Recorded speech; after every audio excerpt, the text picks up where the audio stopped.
మీకు ధన్యవాదాలు తెలియజేస్తూ రాష్ట్రంలో 4.5 సంవత్సరాల పరిస్థితులు తన గవర్నర్ గారి ప్రసంగంలో ఆయన చెప్పినటువంటి ప్రతి మాట ఇక్కడ ఉట్టిపరుస్తుంది అధ్యక్ష. ఈ 4.5 సంవత్సరంలో ఈ రాష్ట్రంలో ప్రతి వారికి అన్ని వర్గాల ప్రజలకు ఎంత మేలు జరిగింది అన్నటువంటిది మనం తీసుకున్నప్పుడు అధ్యక్ష, ప్రతి ఒక్క మనిషికి మేలు జరిగేటువంటి విధానంలో దాన్ని సాచురేషన్ మోడ్లో ప్రజలకు చేర్పించే విషయంలో పాటించినటువంటి పారదర్శకత గురించి మనం ఎంత చెప్పుకున్నా తక్కువ అధ్యక్ష. అమ్మఒడి రూపేణా 43 లక్షల తల్లులకు గాను ఇవ్వటము ప్రతి సంవత్సరం ఏటా 15,000 అన్నటువంటిది ఎంత గొప్పదో, దాని మూలాన పేదవాళ్ళు చదివించుకునేటువంటి అవకాశం కల్పించినటువంటి విధానంలో ఎంత మార్పు వచ్చింది అన్నటువంటి దానిపైన మనం చూసిన విధానంలో అయితేనేమి, విప్లవాత్మకమైనటువంటి పేద పిల్లలు చదువుకోవాలన్నటువంటి ఆలోచనతో ఎన్నో మార్పులు తీసుకొచ్చి పేదవాళ్ళు ఒక లారీ క్లీనర్ అనుకునేటువంటి వాళ్ళు కానీ ఏ రోజు కల్లో ఊహించుకున్నటువంటి పేదవాళ్ళు అమెరికాకి వెళ్ళి యునైటెడ్ నేషన్స్ లో మాట్లాడే అవకాశం వాళ్ళకి కల్పించినందుకు, ఎందుకు ఇవన్నీ జరిగాయి అంటే విద్యలో వచ్చినటువంటి మార్పుల అధ్యక్ష. పేదవాళ్లకు విద్యను బాగా అందించాలన్నటువంటి సదుద్దేశం. దాదాపుగా 24 లక్షల మంది తల్లులకు విద్యా దీవెన వసతి దీవెన రూపంలో 20,000 కోట్ల పైగా ఇచ్చినటువంటి డైరెక్ట్ డీబీటీ ద్వారా వచ్చినటువంటి డబ్బులు అయితేనేమి, 79 లక్షల అక్కా చెల్లెలకు 27,000 కోట్ల రూపాయలు మాఫీ చేసే విషయంలో అయితేనేమి, 45 సంవత్సరాల నుంచి 60 సంవత్సరాలు ఉన్నటువంటి మహిళలకు చేయుత రూపంలో ఇచ్చినటువంటి దాదాపుగా 20,000 కోట్ల రూపాయలు అయితేనేమి, ఇలా చెప్పుకుంటూ పోతే కాపు నేస్తం, ఈబీసీ నేస్తం ఇలాంటి పథకాల ద్వారా 2,53,000 కోట్ల రూపాయలు పేద ప్రజలకు చేర్పించే విషయంలో రాష్ట్రంలో మళ్ళీ తిరిగి ఇంకెవ్వరు కూడా దేశంలో, నేను చెప్పేది రాష్ట్రం కాదు, దేశంలో కూడా ఏ రాష్ట్రంలో జరిగినటువంటి సంక్షేమాన్ని ఇచ్చి ప్రతి ఒక్కరు కూడా మిగిలిన రాష్ట్రాలు కూడా ఆంధ్రప్రదేశ్ వైపు చూసే విధంగా తను కల్పించాడు అధ్యక్ష. 67 లక్షల మందికి పెన్షన్ ఇచ్చే రూపంలో అందులో 43 లక్షల మంది మహిళలు పెన్షన్ తీసుకునే విషయాలు ఎన్ని తీసుకున్నప్పుడు అధ్యక్ష, అందుకనే నీతి ఆయోగ్ కూడా చెప్పింది అధ్యక్ష, 2019లో ఎలాగున్నింది పేదరికం, తర్వాత ఎంత తగ్గింది అనే విషయం ఒక్క పాయింట్ చాలు అధ్యక్ష. ఈ ప్రసంగానికి నిజంగా ఈ ప్రభుత్వానికి ధన్యవాదాలు తెలిపే విషయంలో ఇది ఒక్క పాయింట్ మనం ఆలోచన చేయాలి అధ్యక్ష. 12% ఉన్నటువంటి పేదరికం 4%కు తగ్గింది అని అంటే ఇది ఎంత గొప్ప విషయమో ఒక్కసారి ఆలోచన చేయమంటున్నాను అధ్యక్ష. మిగిలిన వాళ్ళని అందరినీ కూడా వాళ్ళు ఏదో ఒక రూపేణా మేము ఆరోపణలు చేయాలి అని మాట్లాడుతున్నారు తప్పితే ఈ జరిగినటువంటి మార్పును, జరిగినటువంటి మంచిని ప్రతిపక్ష రూపంలో ఏ రకాన వాళ్ళు పొగడలేరు. కానీ వాళ్ళు చేసినట్టు విమర్శలు చూసినప్పుడు బాధ కలుగుతుంది అధ్యక్ష. అనేక సంవత్సరాల గతంలో 15 సంవత్సరాలు ముఖ్యమంత్రిగా పనిచేసినట్టు చంద్రబాబు నాయుడు గారు ఎందుకు ఇట్లా సంక్షేమం పైన ఆలోచన చేయలేకపోయినాడు అని ప్రశ్నిస్తే ఎదురుదాడి రూపేణా మాట్లాడతాడు అధ్యక్ష. ఒక సంక్షేమమే కాదు, ఉద్యోగాలు కల్పించాలనే ఉద్దేశంతో 2014 నుంచి 19 మందికి ప్రభుత్వ ఉద్యోగాలు ఎంతమందికి ఇచ్చావు, 19 తర్వాత 24 వరకు జగన్మోహన్ రెడ్డి గారు ఎన్ని రూపాయల ప్రభుత్వ ఉద్యోగాలు ఇచ్చారో ఫిగర్స్ ఉన్నాయి అని అంటే దానిపైన మాట్లాడడానికి ముందుకు రారు అధ్యక్ష. ఏ రూపేణా ఒక ఉద్యోగాల కల్పన విషయంలో అయితేనేమి, ఈ రాష్ట్రంలో జరుగుతున్నటువంటి భవిష్యత్ తరాలకు ఉపయోగపడే విధంగా పోర్ట్ల నిర్మాణం అయితేనేమి, 17 మెడికల్ కాలేజీలు అయితేనేమి, అలాగే ఫిషింగ్ హార్బర్స్ విషయాలలో అయితేనేమి, పెట్టుబడులు పెట్టిన సదస్సులో దేశంలో ఉన్నటువంటి నెంబర్ 1 బిజినెస్ మ్యాన్స్ అంతా ఒక వేదిక పైన కూర్చొని జగన్మోహన్ రెడ్డి గారిని ప్రశంసించిన రోజే ఏ రకమైనటువంటి ఆలోచనలు ముందు చూపున్నటువంటి వ్యక్తి జగన్మోహన్ రెడ్డి గారు అని చెప్పి ఆ రోజంతా కూడా రాష్ట్ర వ్యాప్తంగా చర్చ జరిగింది అధ్యక్ష. ఇన్ని రూపాయల ఇంత మంచిగా రాష్ట్రం గురించి ఆలోచన చేస్తుంటే కేవలం ఎన్నికల్లో ఎలా లబ్ధి పొందాలా అన్నటువంటి ఆలోచనలతో విమర్శలు చేసేటువంటి పద్ధతి అవలంబిస్తున్నారు తప్పితే కన్స్ట్రక్టివ్ గా ఈ పథకంలో ఇటువంటి తప్పు జరిగింది, ఈ రకమైనటువంటిది ఫలాని వాళ్ళకు చేరలేదు, ఈ రకంగా ఇక్కడ అవినీతి జరిగింది అనేటువంటి మాటలు మాట్లాడే ధైర్యం వాళ్ళకు లేదు అధ్యక్ష. అందుకనే వ్యక్తిగత విమర్శలు చేస్తూ బూతులు మాట్లాడుకుంటూ నేను మందిస్తాను మీరు మందు తాగండి ఇట్లాంటి సందేశాలతో మాట్లాడుతున్నటువంటి ఒక ప్రతిపక్ష నాయకుడు చూస్తే సిగ్గనిపిస్తుంది అధ్యక్ష. అలాంటి కాదు నాయకత్వం అంటే. ఒక ప్రభుత్వం అంటే ఒక బాధ్యత. మేనిఫెస్టోని ఒక భగవద్గీత, ఒక ఖురాన్, బైబిల్గా భావించి నేను మేనిఫెస్టో ఇంటింటికి పంపిస్తున్నాను, చూడండి నేను అమలు చేశారో లేదా అని చూపించే ధైర్యము గతంలో ఎప్పుడు చూసాం అధ్యక్ష? మనం అది కేవలం జగన్మోహన్ గారికి చెల్లుబాటు అయ్యింది. మరి అదే రూపేణా చంద్రబాబు నాయుడు గారు ముఖ్యమంత్రి 2014లో నీ మేనిఫెస్టోలో నువ్వేం చెప్పావు, ఏం అమలు చేశావంటే ఆ మేనిఫెస్టో చూపించే ధైర్యం లేక ఆ మేనిఫెస్టోను మాఫీ చేసినట్టు వ్యక్తి ఆయన. మరొక పక్కన ఇలాంటి వాళ్ళ విమర్శలు చేసేది. మళ్ళీ ఇప్పుడు వచ్చి జగన్మోహన్ గారు పేదవాళ్ళకంతా పనిచేశారని మాట్లాడే ఆ వ్యక్తి పేదరికం 12% నుంచి 4% తగ్గినటువంటి విషయాన్ని గమనించకుండా విమర్శలు చేసి ఈరోజు ఓట్ల కోసం నేను జగన్మోహన్ గారి కంటే ఎక్కువ ఇస్తానని మాట్లాడుతాడు. ఏ రకంగా ఎక్కువ ఇస్తావు అని అంటే చెప్పలేని పరిస్థితి. అటువంటి వాళ్ళని నమ్మితే పేదవాళ్ళు నష్టపోతారు అధ్యక్ష. ఒక నాయకుడికి ఉండాల్సిన క్రెడిబిలిటీస్ ఉండాలి అధ్యక్ష. ఒక పార్టీలో ఉన్నటువంటి వ్యక్తులు భవిష్యత్తులో ఎన్నికలకు పోయే ముందు ధైర్యం ఉండాలి అధ్యక్ష. ఒక వ్యక్తి మీ గుండెపైన చేసుకొని మీకు మంచి జరిగింటే నాకు అండగా నిలబడండి అనేటువంటి గొప్ప ఆలోచనలతో ప్రజలు అడుగుతున్నాడు అని అంటే ఆ నాయకుడి యొక్క గొప్పతనం, క్రెడిబిలిటీ ఒకసారి ఆలోచన చేయమంటున్నాను అధ్యక్ష. నాయకత్వం అంటే అలా ఉండాలి అధ్యక్ష. దాన్ని భరోసాగా తీసుకోవాలి. కేవలం ఎన్నికల్లో లబ్ధి పొందాలన్నటువంటి ఏకైక ఆలోచనలతో ముందుకు పోవడం కాదు అధ్యక్ష. నువ్వు చేసినటువంటిది ఏంది? ఒక పక్క పరిశ్రమలు చూసి ఆలోచన చేసుకుంటే నీకంటే గొప్పగా పరిశ్రమలు వచ్చినట్టుగా గణాంకాలు తెలుపుతున్నాయి, సభ్యులు తెలియజేశారు.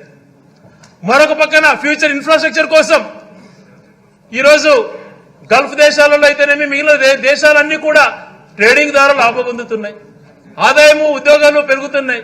దాన్ని దృష్టిలో పెట్టుకొని ఒక 5 సంవత్సరాల్లోని కళ్ళ ముందర త్వరలో ప్రారంభమయ్యేదానికి సిద్ధంగా ఉన్నటువంటి పోర్ట్లు వల్ల కనపడవా అధ్యక్ష?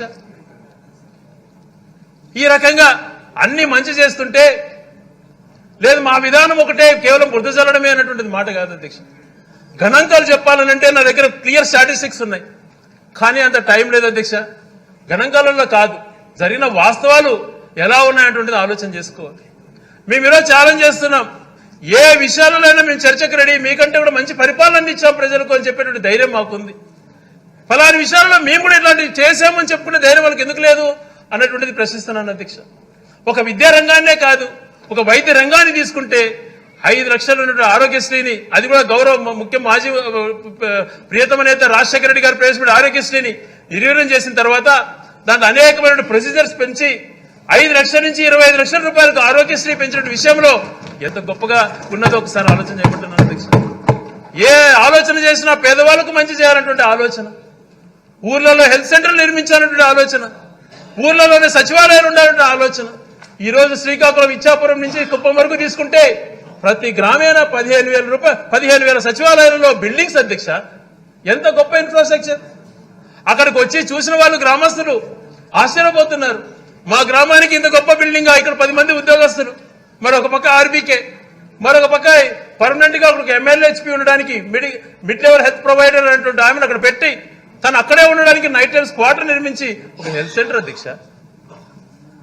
ఇంత గొప్పగా చేయడంతో పాటు ఇంటికి పెన్షన్ అందేటువంటి రూపంలో మనుషులు వాలంటీర్ వెళ్ళి మార్నింగ్ నిద్రలేపి పేదవాళ్ళకు పెన్షన్ ఇచ్చే రూపాయలు కానీ ఏది తీసుకున్నా కూడా ఒక గొప్పగా పేద ప్రజలకు ఎలా మేలు చేయాలనే ఉద్దేశంతో ఆలోచన చేసినటువంటి ప్రభుత్వం. కాబట్టి ఈరోజు గవర్నర్ గారు కూడా ఈ ప్రభుత్వం చేసిన మంచి పనులను ఆయన అభినందించినటువంటి రంగంగా ప్రసంగం కనపడుతోంది అధ్యక్ష. 17 కొత్త మెడికల్ కాలేజీలు అధ్యక్ష. ఒకప్పుడు మెడికల్ కాలేజీలు ఏ ఒక్కటి కూడా నిర్మించినటువంటి మనిషి చంద్రబాబు నాయుడు గారు. విద్యలో వెనుకబడ్డావు, వైద్యంలో వెనుకబడ్డావు, అభివృద్ధిలో నువ్వేం చేయలేకపోయినావు, నేను విజనరీ అని చెప్పుకుంటావు. ఎంతసేపు ఉన్నా ప్రజలు నవ్వుకుంటున్నారని తెలిసినా ఫలాన్ని చేశానని చెప్పుకోలేక ఎవరైనా ఏదైనా చేస్తే పొరపాటున సింధుగా టైటిల్ గెలిస్తే అది నా వల్లే అంటావు. ఆయన ఎవరో CEO అయితే సత్యనారాయణ గారు అది నేనే చేయించానని అంటావు. ఇలాంటి మాటలతో మభ్యపెట్టేటువంటి నిన్ను ప్రజలు ఎప్పుడు కూడా నమ్మరు అధ్యక్షత. ఈరోజు అలాంటివి కాదు, ఎలా మార్పులు వచ్చినాయి. ఒక సామాన్య కుటుంబంలో పుట్టినటువంటి పేదవారు అమెరికాలో యునైటెడ్ నేషన్స్కి వెళ్ళి వాళ్ళు చేసిన ప్రసంగాలు విన్నప్పుడు ఎంత గర్వంగా ఉంటుంది అధ్యక్ష.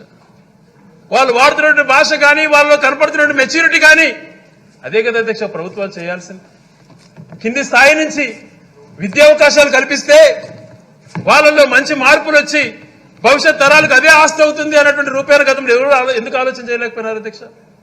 ఈ రోజు ఎడ్యుకేషన్ కు హైయెస్ట్ గా 70,000 కోట్ల పైగా బడ్జెట్ కేటాయించి ఒక విప్లవాత్మక మార్పులు తీసుకొచ్చి రాష్ట్రంలో ఏ రాష్ట్రంలో జరిగిన విధంగా పేదవారికి విద్యను అందించే విషయంలో అంత గొప్ప మార్పులు తీసుకొస్తే దాని గురించి తప్పుగా మాట్లాడడం, ఇంగ్లీష్ మీడియం పెడతాడట అని చెప్పి హేళనగా మాట్లాడడం. ఏమధ్యక్ష, పేదవారు ఇంగ్లీష్ మీడియం చదువుకోకూడదా? మీ మనవాళ్ళు మీ పిల్లలు మాత్రం చదువుకోవాలి ఇంగ్లీష్ మీడియం, పేదవారు జరిగితే అవహేళనగా మాట్లాడడం కొండనాలకు అవుతుంది అని చెప్పి గౌరవనీయులు ఐరయ్య గారు చెప్పారు అధ్యక్ష, చక్కగా చెప్పారు. ఆ పెద్ద మనిషి పేదరికం తెలిసినటువంటి ఆ వ్యక్తి 35 సంవత్సరాలు అనేక రంగాలలో ఆయన పోరాటాలు చేశాడు అధ్యక్ష. ఇంగ్లీష్ మీడియం పేదవారికి అందించాలి, దానిలో మార్పు వస్తుంది అని చెప్పి కార్పొరేట్ విద్యను అందిస్తే భవిష్యత్తులో ఉన్నటువంటి అవకాశాలు సద్వినియోగపరుచుకొని పేదరికాన్ని తగ్గించుకునే విషయంలో వాళ్ళు ఎంతో ముందుకెళ్లాలనే ఆలోచనతో వాళ్ళు ఆలోచన చేస్తే దాన్ని తప్పుపట్టే విధంగా మాట్లాడడం ఎంతవరకు సమంజసం అధ్యక్ష? ఇలాగా ఎంతసేపు కూడా రాజకీయమే అజెండాగా చేసిన వ్యక్తి, అలా కాకుండా చేసినటువంటి ప్రతి పని కూడా ఆలోచన చేసి తన ప్రమాణ స్వీకారం చేసిన మొదటి రోజు నుంచి కూడా ఆయన అవలంబిస్తున్నటువంటి ప్రతి కార్యక్రమం, చేస్తున్నటువంటి ప్రతి కార్యక్రమం పేదవాళ్ళకు అధ్యక్ష. కరోనా లాంటి మహమ్మారి వచ్చి దేశమంతా ప్రపంచమంతా కూడా లాకౌట్ అయిపోయి అంతా కూడా ఏ ఒక్కరు బయటకు రాని పరిస్థితులలో ధైర్యం నెలకొల్పి ఎక్కడికక్కడ పరిస్థితులను సమీక్షించుకుంటూ ఆక్సిజన్ విషయంలో కూడా పాటుపడుతూ ఎప్పటికప్పుడు ఆక్సిజనేటర్స్ కూడా ఎక్కడికక్కడ చేర్పించడమే కాకుండా ఆక్సిజన్ తక్కువ వస్తుంది ఆ ప్రాంతంలో ప్రాణాంతమైన పరిస్థితులు ఏర్పడతాయి అని అంటే పక్కన రాష్ట్రాల నుంచి కూడా ఎయిర్ లిఫ్ట్ కూడా చేసినటువంటి రోజులు అధ్యక్ష.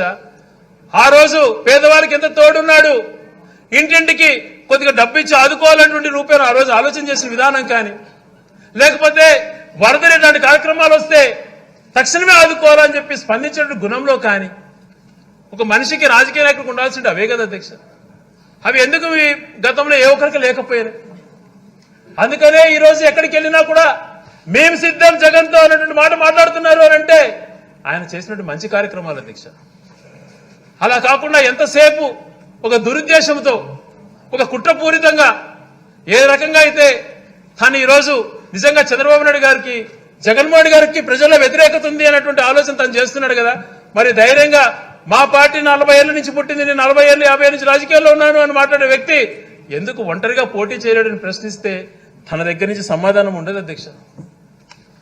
నేను పొత్తులో భాగంగానే వస్తాను, ఓట్లు చేయకూడదు, జగన్మోహన్ గారికి పక్క ఓటు ఏది పడకూడదు, వ్యతిరేక ఓటు అంతా నాకే రావాలని చెప్పి ఒక దుర్మార్గపు ఆలోచనతో వీళ్ళు కొనసాగుతున్నారు అని అంటే వాళ్ళ భయం ఏ రకంగా ఉంది, జగన్మోహన్ గారి పాలన ఏ రకంగా పేద ప్రజలకు మేలు చేసింది అన్నటువంటిది అక్కడ స్పష్టమవుతుంది అధ్యక్ష. అందుకనే తప్పుడు ఆరోపణలతో ఎప్పుడు కూడా ఏ రకంగా కూడా పేద ప్రజలకు మేలు చేయాలన్నటువంటి సంకల్పం లేకుండా రాజకీయ దురుద్దేశాలతో వ్యవహరించినటువంటి వీళ్లకు ఖచ్చితంగా రాబోయే ఎన్నికల్లో గుణపాఠం చెప్తారు అధ్యక్ష. ఈరోజు ఈ తక్కువ టైంలో కూడా అంటే 4.5 సంవత్సరాలు 2 సంవత్సరాలు కరోనా పోయినా కూడా రాష్ట్రంలో అనేక సూచికలలో నేషనల్ యావరేజెస్ తీసుకున్నప్పుడు అన్ని రంగాలలో పర్ క్యాపిటల్ ఇన్కమ్ దగ్గర నుంచి అన్ని రంగాలలో ముందు ఉంది అని అంటే అది జగన్మోహన్ గారి ముందు చూపు, ముందు ఆలోచన అధ్యక్ష. పేదరికం తగ్గే విషయంలోనే కాకుండా ఈరోజు తలసరి ఆదాయంలో మనం ఈరోజు గతంలో కంటే కూడా ఎంతో ఇంప్రూవ్ అయినాం అధ్యక్ష. మంచి చేయబట్టే కదా ఇవన్నీ కనపడేది. మరి కేవలం విమర్శలకే పరిమితమైనటువంటి మీరు మంచి ఇలాంటి చేసి పరిపాలన ఇలా కొనసాగింది, ఏది తీసుకొచ్చినా కూడా ఒక సాచురేషన్ మోడ్ లో రాజశేఖర్ గారు అయితే ఎలా అవలంబించారో అదే రీతిలో జగన్మోహన్ గారి పాలన కొనసాగిస్తూ పెట్టినప్పుడు వాళ్ళకి ఇంత భాగం ఇది భాగం లేకుండా విపక్షమైనటువంటిది లేకుండా అందరికీ సమానంగా ఎలిజిబిలిటీ క్రైటీరియా ఇచ్చినటువంటి ప్రభుత్వాలు ఎక్కడ మనం చూడలేదు అధ్యక్ష. ఒక మంచి రోల్ మోడల్ గా నిలబడ్డాడు. తను దాదాపుగా 124 సార్లు పైగా బటన్ నొక్కానని చెప్తున్నాడు. వాస్తవం అధ్యక్ష, నొక్కిన ప్రతి బటన్ కూడా పేదవాళ్ళ గుండెలకు తాకింది అధ్యక్ష, పేదవాళ్ళకు ఉపయోగపడింది. ప్రతి అమౌంట్ పేదవాళ్ళు సద్వినియోగం చేసుకున్నారు, వాళ్ళకు వచ్చినటువంటి ప్రతి రూపాయి ఉపయోగించుకున్నారు. అది ఏ రూపైనా ప్రభుత్వ పరంగా పేద ప్రజలకు అండగా ఉండాలని చెప్పి జగన్మోహన్ గారు ఆలోచన చేశారు. అదే రూపంలో పేదవారికి చేరినప్పుడు వాళ్ళకు నిజంగా ప్రతి ఒక్క రూపాయి వాళ్ళకు ఉపయోగపడింది అధ్యక్ష. ఆ రూపాయలు ఎప్పుడో ప్రభుత్వాలు కొనసాగలేదు. ఎప్పుడు కూడా విపక్ష చూపించేటువంటి వాళ్ళు అయ్యా పెన్షన్ ఇవ్వండి అని అంటే పలానోళ్ళు కాలు పట్టుకోరాపో, లేకపోతే కండవ కప్పుకో, లేకపోతే మీ ఇంటికి జెండా కట్టుకోనటువంటి వాళ్ళు. అలా కాకుండా ఆయన ఏ పార్టీ అయినా కానీ ఏ కులమైనా సరే అర్హత ఉంటే చాలు ఇవ్వండి అని చెప్పి ఆలోచన చేసినట్టు ప్రభుత్వం అధ్యక్ష. ఇది ఇలాంటి మంచి పనులు చేశారు కాబట్టే విద్వేషంతో ఓర్వలేక ఇలాంటి మాటలు మాట్లాడుతున్నారు. భవిష్యత్తులో కూడా ఒకటే అధ్యక్షాన్ని ప్రజలు కోరుతుండేది, ఒక రాజకీయ నాయకుడిగా చెప్పింది చేసిన విధానం ఉన్నటువంటి వ్యక్తి, క్రెడిబిలిటీ కలిగిన వ్యక్తి, రాష్ట్రం ప్రశాంతంగా ఉండాలి, చేసేటువంటి ప్రతి ఆలోచన రేపు తరం గురించి ఆలోచన చేయాలి, మనం చెప్పేటువంటి మాట నిజాయితీగా ఉండాలి అటువంటి ఆలోచన చేసే వ్యక్తి జగన్మోహన్ రెడ్డి గారు అయితే, ఇదే చంద్రబాబు నాయుడు గారు నిత్యం సత్యదూరమైనటువంటి మాటలు, అబద్ధాలు, తను మాట్లాడే మాటలలో విద్వేషం, ద్వేషంతో కూడుకున్నటువంటి పర్సనల్ గా ఏదో జరిగిన విధంగా మాట్లాడుతూ వ్యక్తిగతంగా ఊగిపోతూ ఆయన యొక్క ద్వేషం ఏ రకంగా ఉందో మనం గమనించుంటాం. ఈ మధ్యకాలంలో మాట్లాడిన మాటలు ఎలా ఉన్నాయి, ఎందుకు నీకు అంత విద్వేషం, ఎందుకంత పగ, నువ్వు ఏం చేసావో ఎందుకు చెప్పుకోలేకున్నావు.